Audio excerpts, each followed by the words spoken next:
ابرا کعبے سے اتنی نفرت کیوں کرتا تھا اور 60,000 کی فوج لے کر کعبہ پر حملہ کرنے نکل پڑا؟ کیونکہ کعبہ پورے عرب کا سب سے مقدس مرکز بن چکا تھا۔ عرب کے مختلف علاقوں سے لوگ مکہ عبادت اور زیارت کرنے کے لیے آتے تھے۔ اس سے مکہ کی حمایت اور تجارت دونوں بڑھ رہی تھی۔ ابرا کو یہ بات پسند نہیں تھی۔ وہ سوچتا تھا کہ نہ کوئی مکے کا بڑا بادشاہ اور نہ کوئی عظیم سلطنت، پھر بھی پورا عرب ان کی طرف کیوں رخ کرتا ہے؟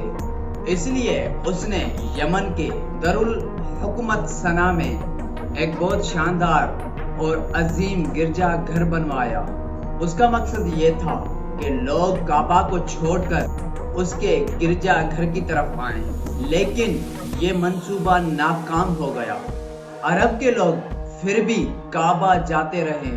جب اس کا پروجیکٹ پوری طرح فیل ہو گیا تو اس نے فیصلہ کیا کہ کعبہ کو ہی گرا دیا جائے۔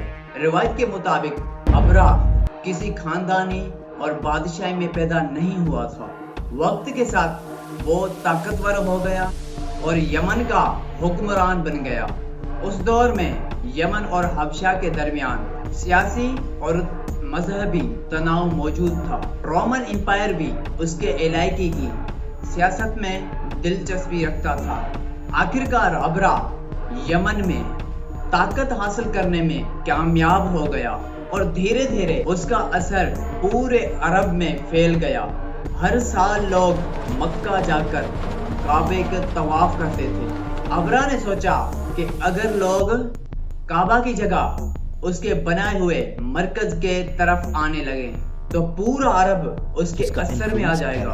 اس لیے اس نے اپنے گرجا گھر کو قیمتی جواہرات اور خوبصورت سجاوٹ سے بھر دیا۔ لوگ اس عمارت کو دیکھ کر حیران رہ جاتے تھے، مگر عبادت کے لیے کوئی وہاں نہیں گیا۔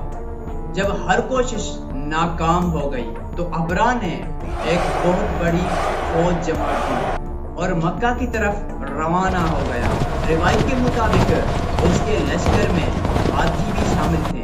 اس وجہ سے اس واقعے کو اشب الفیل یعنی ہاتھی والا واقعہ کہا جاتا ہے۔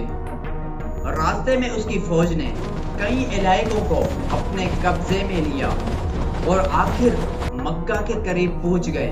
مکہ میں اس وقت قریش کے سردار عبد المطلب تھے۔ جب عبد المطلب ابرا سے ملنے گیا، انہوں نے اپنے قبضے میں لیے گئے اونٹ مانگے۔ ابرا نے حیرانی سے پوچھا، میں تمہارے کعبہ کو گرانے آیا ہوں اور تمہیں صرف اپنے اونٹوں کی فکر ہے؟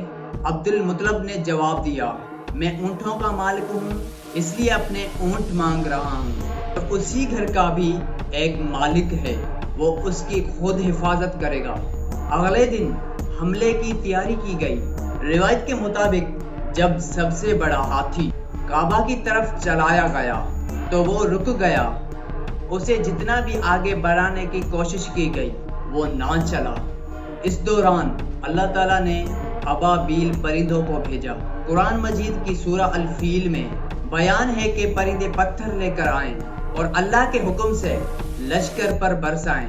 فوج میں افراتفری مچ گئی، لشکر ٹوٹ گیا اور حملہ ناکام ہو گیا۔ ابرا کا منصوبہ ختم ہو گیا اور کعبہ محفوظ رہا۔ یہ واقعہ عرب میں بہت مشہور ہوا اور اسی سال کو عام الفیل یعنی ہاتھی کا سال کہا گیا۔ اسلامی روایت کے مطابق اسی سال اللہ کے آخری نبی حضرت محمد کی ولادت ہوئی۔